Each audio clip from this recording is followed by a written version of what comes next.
Hello students, redox reaction की आज की क्लास में हम balancing of redox reaction discuss करेंगे कि रेडॉक्स रिएक्शन अगर हमको दे रखी है तो हमें किस तरह से उसमें नंबर ऑफ़ एटम्स को बैलेंस करना है। अब आप कहेंगे मैम इसमें क्या है, ये तो हम लोग बहुत छोटी क्लासेस से कर रहे हैं, लेकिन जो मेथड आप अडॉप्ट करते हैं वो हिट एंड ट्रायल मेथड कहलाता है। यहाँ हमें प्रॉपर मेथड से सारे स्टेप्स दिखा के रिएक्शन को बैलेंस करना होगा, राइट। और बैलेंसिंग हम करते किस लिए हैं? Law of conservation of mass को प्रूव करने के लिए दोनों तरफ नंबर ऑफ एटम्स को इक्वलाइज करते हैं, और उसके लिए हम ये भी देखते हैं कि चार्जेस भी इक्वलाइज हो रहे हो। दो मेथड अडॉप्ट किए जाते हैं बैलेंसिंग के लिए, जिसमें से एक है आयन इलेक्ट्रॉन मेथड, राइट, और दूसरा कहलाता है ऑक्सीडेशन नंबर मेथड। हमें दोनों ही मेथड पढ़ना है, और हम सबसे पहले आयन इलेक्ट्रॉन मेथड की बात करते हैं कि आयन इलेक्ट्रॉन मेथड से हम किस तरह से केमिकल रिएक्शन या फिर रिडॉक्स रिएक्शन को बैलेंस करेंगे। यहाँ पे जो केमिकल रिएक्शन लिखी हुई है बेसिकली केमिकल रिडॉक्स रिएक्शंस है हमारी। अब इसमें कुछ स्टेप्स आते हैं और वो स्टेप्स आपको आगे तक के लिए याद रखने हैं, ठीक है।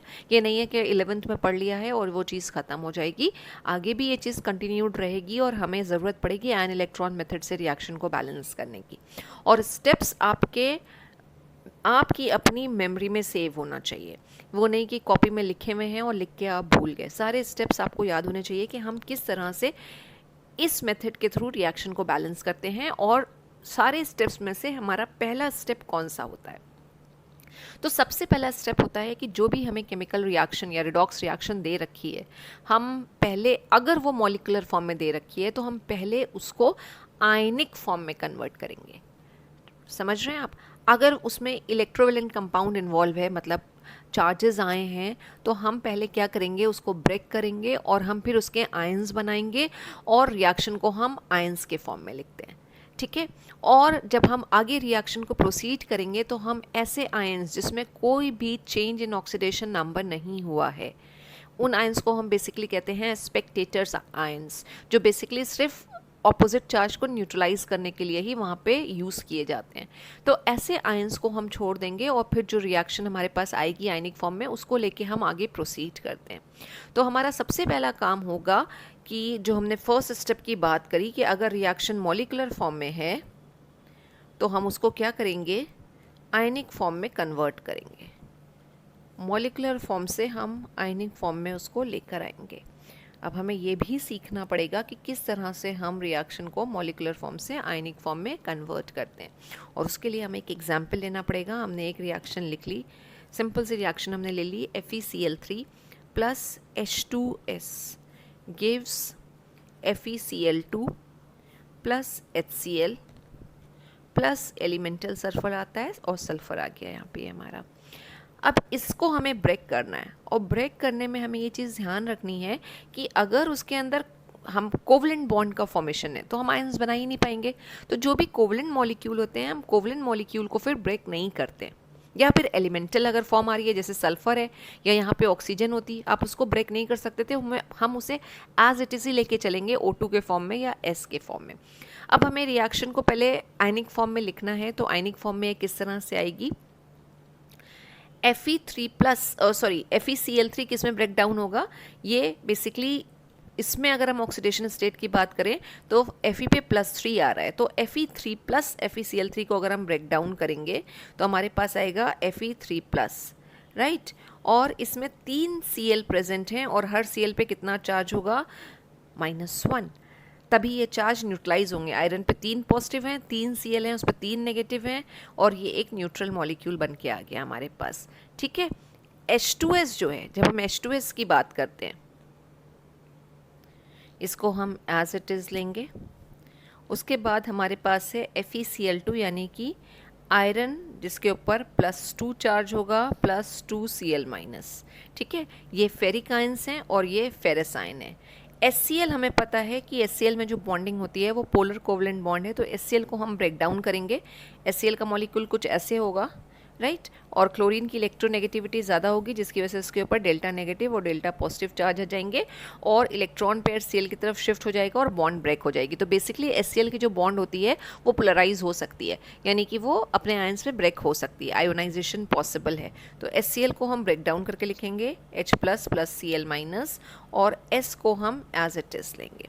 ये हुआ, हमने रिएक्शन को क्या किया, मॉलिक्यूलर फॉर्म से आयनिक फॉर्म में कन्वर्ट किया। एक रिएक्शन हम और ले लेते हैं, जैसे अगर हमारे पास है Cu प्लस HNO3, राइट, और ये प्रोडक्ट जब कॉपर HNO3 के साथ कंबाइन करता है तो कॉपर नाइट्रेट बनाते हैं हम, जिसका फॉर्मूला आता है CuNO3 whole twice, plus nitrogen का एक ऑक्साइड बनता है, हमने यहाँ पे NO बना लिया, प्लस H2O। अगर डाइल्यूट HNO3 होता है तो NO बनता है, और कॉन्सेंट्रेटेड HNO3 है तो NO2 बनता है। हम ये मान के चल रहे हैं डाइल्यूट HNO3 है तो हमने NO का फॉर्मेशन किया है। अब इसको भी हमें क्या करना पड़ेगा, आयनिक फॉर्म में लिखना पड़ेगा। तो जब आयनिक फॉर्म में हम इसको लिखेंगे तो Cu will remain as it is, HNO3 जो है वो एसिड है और सारे एसिड डिसोसिएट होते हैं, तो HNO3 डिसोसिएट होगा H प्लस NO3 माइनस, ये आ जाएगा। कॉपर नाइट्रेट भी डिसोसिएट होगा किसमें, Cu2 प्लस में, और दो नाइट्रेट के आयन है 2NO3 और हर नाइट्रेट पे होता है -1 चार्ज। NO को हमें एज इट इज़ लिखना है क्योंकि इसमें कोवलेंट बॉन्डिंग है, और वाटर में भी कोवलेंट बॉन्डिंग है, वाटर को भी एज इट इज़ लिख लेते हैं। तो ये हमारी रिएक्शन आ गई किसमें, आयनिक फॉर्म में, राइट। तो ये मेथड होता है मॉलिक्यूलर फॉर्म को आयनिक फॉर्म में कन्वर्ट करने का, कि हम उसके आयोनाइज करके उसको और उसके जो भी आयंस आ रहे हैं उसको रिपोर्ट करते हैं।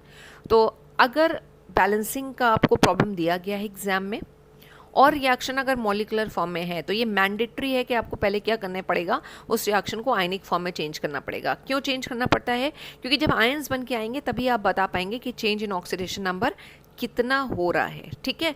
और एक बार जब हमारी रिएक्शन आयनिक फॉर्म में आ जाती है तो हमारा सेकेंड स्टेप होता है रिएक्शन को स्प्लिट करना।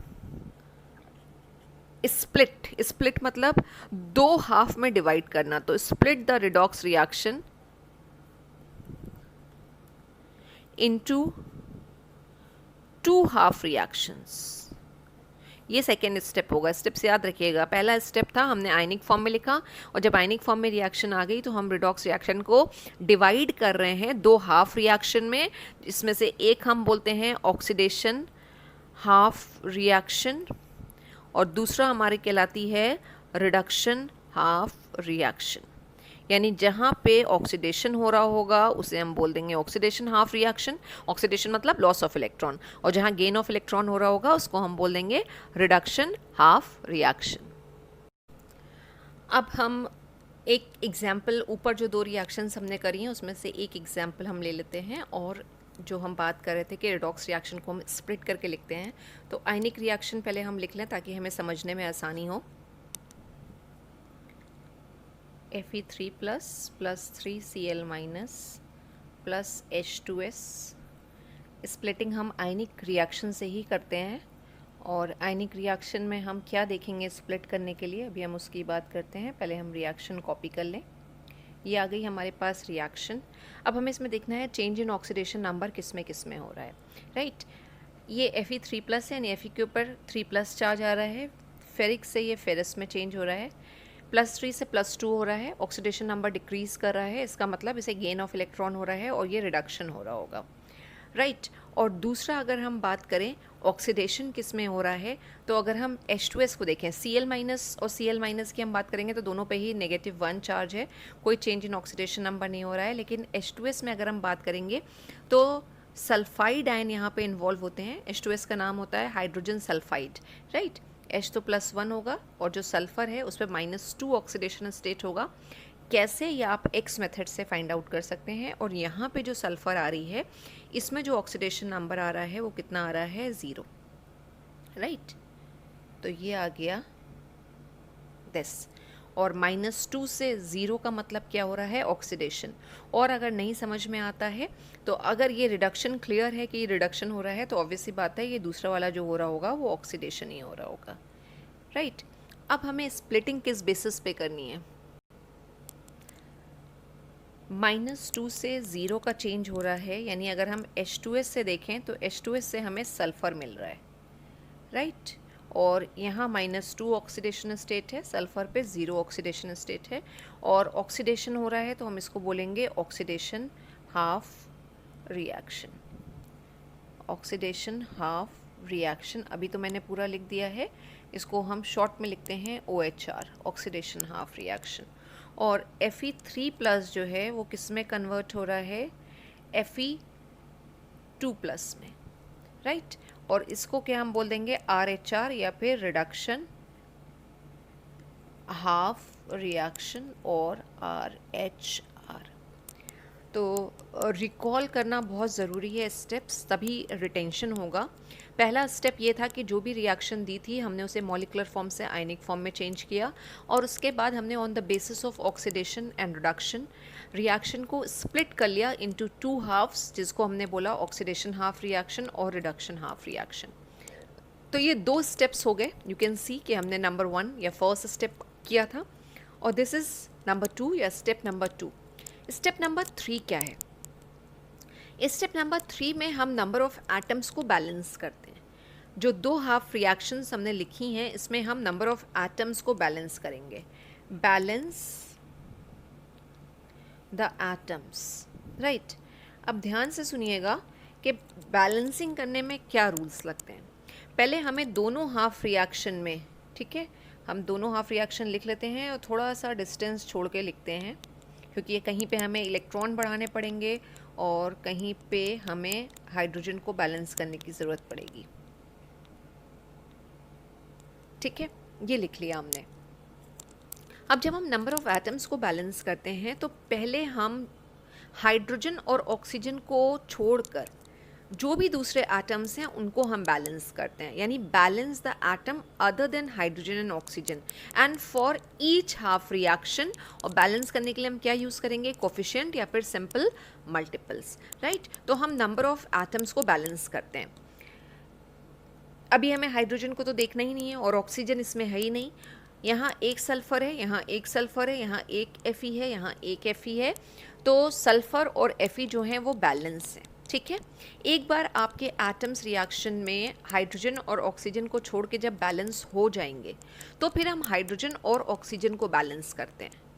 उसके लिए रूल क्या आता है, हम क्या करते हैं, वाटर मॉलिक्यूल जोड़ते हैं। एक ये लेफ्ट हैंड साइड है, ये राइट हैंड साइड है रिएक्शन का, ठीक है। तो हम वाटर मॉलिक्यूल्स ऐड करेंगे किस साइड में, उस साइड में जो साइड जो है डेफिशिएंट इन ऑक्सीजन होगा, और H+ ऐड करते हैं उस साइड में जो डेफिशिएंट इन हाइड्रोजन होगा। और ये रूल जो एप्लीकेबल होगा, यानी वाटर मॉलिक्यूल को ऐड करने का, ये रूल चलेगा एसिडिक या फिर न्यूट्रल मीडियम में। कहने का मतलब ये है कि जब हम हाइड्रोजन और ऑक्सीजन को बैलेंस करना स्टार्ट करते हैं तो हमें सबसे पहले ये देखना होता है कि हमारी रिएक्शन किस मीडियम में चल रही है। मीडियम का मतलब है एसिड की प्रेजेंस में हो रही है, बेस की प्रेजेंस में हो रही है, या मीडियम न्यूट्रल है, ठीक है। तो यहाँ पर अगर आप इस रिएक्शन को देखेंगे तो इस रिएक्शन में H2S यूज़ हुआ है जो एसिडिक इन नेचर होता है, HCl यूज़ हुआ है जो एसिड है अपने आप में ही, एक स्ट्रॉन्ग एसिड है इनफैक्ट। तो इसका मतलब क्या हुआ कि जो रिएक्शन है ये एसिडिक मीडियम में हो रही है। तो अगर रिएक्शन एसिडिक मीडियम में है तो रूल क्या कहता है, रूल ये कहता है कि हमें वाटर मॉलिक्यूल ऐड करने हैं उस साइड में जो साइड डेफिशिएंट हो ऑक्सीजन में। तो यहाँ तो ऑक्सीजन है ही नहीं, तो वाटर मॉलिक्यूल हमें ऐड ही नहीं करने हैं। और जिस साइड में हाइड्रोजन कम है उस साइड में हमें H+ को ऐड करना है, राइट। जिस साइड में हाइड्रोजन कम है, अब इधर 2 हाइड्रोजन है और इधर एक सल्फर है, इधर हाइड्रोजन नहीं है, तो हम इधर हाइड्रोजन ऐड करेंगे और जितने हाइड्रोजन कम है उसको हम H+ के फॉर्म में, प्रोटॉन के फॉर्म में हम यहाँ पे ऐड करेंगे।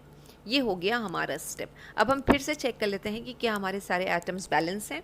2 हाइड्रोजन इधर हैं, 2 हाइड्रोजन इधर हैं, एक सल्फर इधर, एक सल्फर इधर, एक Fe इधर, एक Fe इधर। एटम बैलेंस होने के बाद हम दोनों हाफ रिएक्शन में इलेक्ट्रॉन्स ऐड करते हैं। दोनों हाफ रिएक्शन में इलेक्ट्रॉन्स ऐड होते हैं। ये देख के हमें इलेक्ट्रॉन ऐड करने हैं कि उसमें ऑक्सीडेशन हो रहा है या रिडक्शन। अगर ऑक्सीडेशन हाफ रिएक्शन है तो इलेक्ट्रॉन्स आएंगे प्रोडक्ट साइड में, और अगर रिडक्शन हाफ रिएक्शन है तो इलेक्ट्रॉन्स आएंगे रिएक्टेंट साइड में, राइट। उसके बाद हम क्या करते हैं, कितने इलेक्ट्रॉन की ज़रूरत है वो ये देखते हैं। यहाँ पे देखिए 2H+ है और इस साइड में रिएक्टेंट साइड एकदम न्यूट्रल है, और प्रोडक्ट साइड में क्या हो रहा है, प्रोडक्ट साइड में 2 पॉजिटिव 1 नेगेटिव है। तो 1 नेगेटिव 1 पॉजिटिव को न्यूट्रलाइज करेगा, तो हमें क्या चाहिए, यहाँ पे 2 नेगेटिव चाहिए ताकि दोनों पॉजिटिव न्यूट्रलाइज हो जाए। अब लेफ्ट हैंड साइड और राइट हैंड साइड दोनों साइड में चार्ज जो है वो बैलेंस हो गया है। दूसरा जो रिडक्शन हाफ रिएक्शन था उसमें हमने एक इलेक्ट्रॉन लगाया, अब ये Fe3+ एक ही इलेक्ट्रॉन एक्सेप्ट करेगा, तब Fe2+ में कन्वर्ट होगा। तो हमने दोनों हाफ रिएक्शन में इलेक्ट्रॉन ऐड कर दिए, ये देख के कि कितने इलेक्ट्रॉन की ज़रूरत थी। ठीक है, अब इसके बाद हम क्या करेंगे, दोनों हाफ रिएक्शन में इलेक्ट्रॉन्स को इक्वलाइज करते हैं। इक्वलाइज करने का मतलब दोनों हाफ रिएक्शन में नंबर ऑफ इलेक्ट्रॉन्स जो हमने ऐड किए हैं वो बराबर होने चाहिए। अभी यहाँ पे हमने 2 इलेक्ट्रॉन ऐड किए थे और यहाँ हमने 1 इलेक्ट्रॉन ऐड किया था। तो हम इक्वलाइज करने के लिए मोस्टली क्या करते हैं, क्रॉस मल्टीप्लिकेशन, यानी इस रिएक्शन को हम 1 से मल्टीप्लाई कर देंगे और इस रिएक्शन को हम 2 से मल्टीप्लाई कर देंगे। ठीक है, और उसके बाद जब हम इक्वलाइज कर देते हैं इलेक्ट्रॉन को तो सिंपली फिर कुछ नहीं रह जाता, हम क्या करते हैं, दोनों रिएक्शन को ऐड कर देते हैं। हमने इसको यहाँ नेक्स्ट स्टेप लिख लेते हैं, 4th स्टेप। हमने क्या किया, दोनों रिएक्शंस को मल्टीप्लाई किया, तो 1 से मल्टीप्लाई होके ये H2S gives S plus 2H plus 2 electron as it is रहेगा। और दूसरी वाली रिएक्शन क्या है, Fe3+ जो है वो जब 2 से मल्टीप्लाई होगा तो इट विल बिकम 2Fe3+, और ये इलेक्ट्रॉन भी हो जाएगा 2 इलेक्ट्रॉन, पूरा अब सारे रिएक्टेंट प्रोडक्ट सब मल्टीप्लाई होंगे, और ये जो Fe2+ था this will become 2Fe2+, right. तो फिर से स्टेप्स को हम रिकॉल कर लें। मॉलिकुलर फॉर्म से आयनिक फॉर्म में रिएक्शन को कन्वर्ट करना है, रिएक्शन को स्प्लिट करना है इनटू 2 हाफ रिएक्शंस। उसके बाद हमें क्या करना है, उसमें ऑक्सीडेशन रिडक्शन फाइंड आउट करना है और 2 हाफ रिएक्शंस लिखनी है। फिर हमें एटम को बैलेंस करना है other than oxygen and hydrogen. जब सारे एटम्स बैलेंस हो जाएंगे तो हम ऑक्सीजन और हाइड्रोजन को बैलेंस करते हैं। ऑक्सीजन को बैलेंस करने के लिए जिधर ऑक्सीजन कम होगी उधर हम वाटर मॉलिक्यूल लगा देते हैं, राइट। और हाइड्रोजन को बैलेंस करने के लिए या वाटर मॉलिक्यूल ऐड करने के बाद, पहले बेसिकली हम क्या करते हैं, वाटर मॉलिक्यूल ही ऐड करते हैं, और वाटर मॉलिक्यूल ऐड करने के बाद भी अगर हाइड्रोजन बैलेंस नहीं हो रहा होता है तो फिर जिधर हाइड्रोजन कम होता है हम उधर H+ लगा देते हैं। ठीक है, और ये रूल हम एसिडिक मीडियम में चलाते हैं। उसके बाद हम इलेक्ट्रॉन्स ऐड करते हैं और इलेक्ट्रॉन को फिर हम इक्वलाइज करते हैं। इक्वलाइज करने के बाद हम इन दोनों रिएक्शन को सम कर देंगे। अब there is no space on this paper, तो हम एक दूसरा पेपर यूज़ करते हैं। अब आप देख लीजिए रिएक्शंस ऐड कैसे करी जाती हैं, क्योंकि वो भी बहुत इंपॉर्टेंट है। हम फिर से इन दोनों रिएक्शंस को लिख रहे हैं ताकि हम रिएक्शन को ऐड करने का प्रोसेस भी समझ सकें कि किस तरह से ऐड होती हैं। जो रिएक्टेंट साइड में है उसको हमने एक तरफ ऐसे करके लिख लिया, और जो प्रोडक्ट्स बन के आ रहे हैं वो हमने देख लिए। दोनों रिएक्शंस आ गई बिल्कुल मैथ्स की तरह, जैसे हम ये लाइन ड्रॉ करके सम करते हैं, हम बिल्कुल वैसे इसको सम या टोटल करेंगे।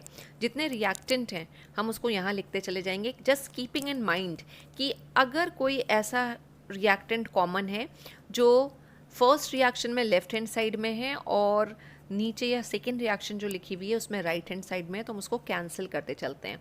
तो H2S जो है इधर कहीं नहीं प्रेजेंट है, तो H2S एज इट इज़ आ जाएगा, प्लस 2Fe3+ भी इस साइड में कहीं नहीं है तो कुछ कैंसिल नहीं होगा, 2Fe3+ आ जाएगा। फिर ये 2 इलेक्ट्रॉन लेफ्ट हैंड साइड में है और ये 2 इलेक्ट्रॉन राइट हैंड साइड में है, ये दोनों कैंसिल हो जाएंगे।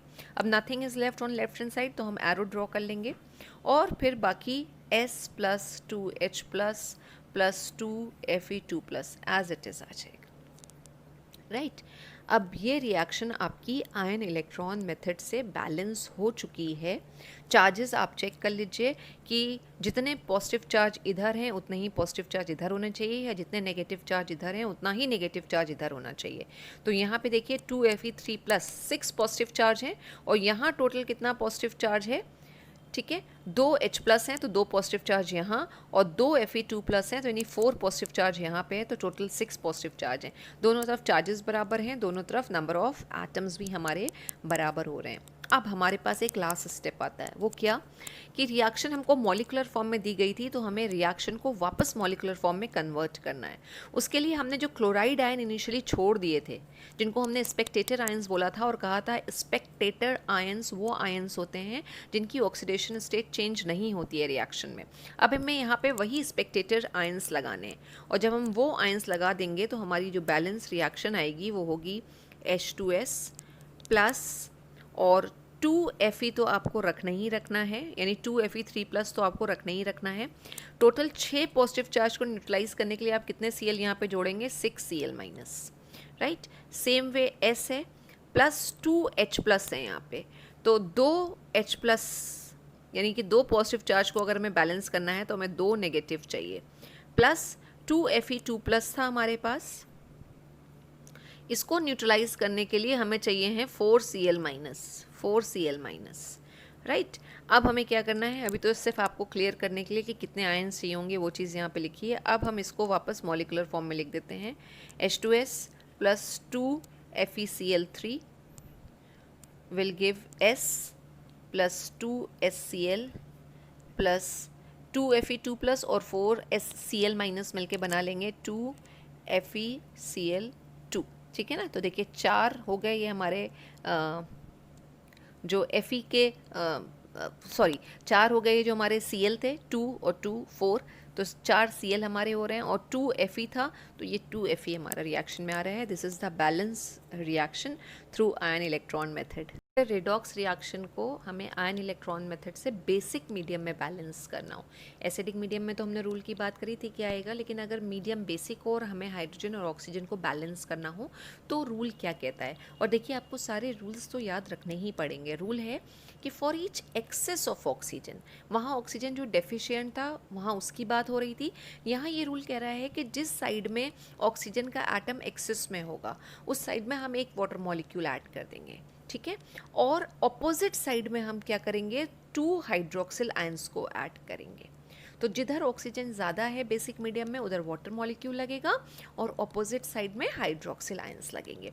फॉर एग्जांपल ये एक रिएक्शन हमारे पास है और यहाँ मेंशन है कि ये बेसिक मीडियम में हो रही है। या तो आपको बताया गया होगा कि बेसिक मीडियम में हो रही है, या फिर यहाँ पे कोई ना कोई बेस ज़रूर यूज़ किया गया होगा, यानी कोई ऐसा सब्सटेंस यूज़ किया गया होगा जिसके साथ हाइड्रोक्सिल आयंस आ रहे होंगे। तो अभी हमारे पास आयनिक फॉर्म में रिएक्शन है, हमें क्या करना है, रिएक्शन को स्प्लिट करना है। तो हम रिएक्शन को स्प्लिट कर लेते हैं। Cl2 से क्या आएगा, Cl-, और IO3- से क्या आएगा, IO4-। स्प्लिटिंग ही हमें बताई जाती है। फिर नंबर ऑफ एटम्स बैलेंस करने को कहे जाते हैं other than hydrogen and oxygen, तो यहाँ सिर्फ Cl बैलेंस होगा और 2 Cl- आ जाएगा। अब देखिए I इधर एक है इधर एक है, अब जो है हमें ऑक्सीजन को बैलेंस करना है, इस रिएक्शन में हाइड्रोजन नहीं है, तो इधर 3 ऑक्सीजन आटम है और इधर 4 ऑक्सीजन आटम आ रहे हैं। और रूल क्या कह रहा है, जिधर एक भी for each excess of oxygen atom, हर एक्स्ट्रा ऑक्सीजन आटम के लिए हमें वाटर मॉलिक्यूल ऐड करने हैं। तो इधर एक ऑक्सीजन आटम एक्स्ट्रा है तो इधर हम एक वाटर मॉलिक्यूल को ऐड करेंगे, और ऑपोजिट साइड में हम क्या करेंगे, 2OH- को ऐड करेंगे। अब हम चेक कर लेते हैं कि क्या हमारे सारे आटम्स इसमें इस हाफ रिएक्शन में बैलेंस हो गए हैं। एक आई है इधर, 3 ऑक्सीजन और 2 ऑक्सीजन, 5 ऑक्सीजन आटम है। यहाँ पे 4 ऑक्सीजन आटम और 1 ऑक्सीजन आटम आ रहा है। इधर भी 5 ऑक्सीजन आटम है, 2 हाइड्रोजन इधर हैं और 2 हाइड्रोजन इधर हैं, यानी अब दोनों हाफ रिएक्शंस में हमारे नंबर ऑफ एटम्स बैलेंस हो चुके हैं। बाकी का प्रोसेस वही रहेगा जो हमने सीखा था कि पहले इलेक्ट्रॉन हम ऐड करेंगे, फिर हम देखेंगे कि कितने इलेक्ट्रॉन की ज़रूरत है, उस वजह से हम नंबर ऑफ इलेक्ट्रॉन्स चेंज करेंगे। दोनों हाफ रिएक्शंस में इलेक्ट्रॉन को इक्वलाइज करना, उसके बाद इलेक्ट्रॉन को दोनों हाफ रिएक्शंस को ऐड करना, और अगर आयनिक फॉर्म से मॉलिकुलर फॉर्म में कन्वर्ट करने की ज़रूरत है तो उसे मॉलिकुलर फॉर्म में कन्वर्ट करेंगे। ये सारे स्टेप्स आएंगे जब हम रेडॉक्स रिएक्शन को बैलेंस करेंगे through ion electron method. Thank you so much students.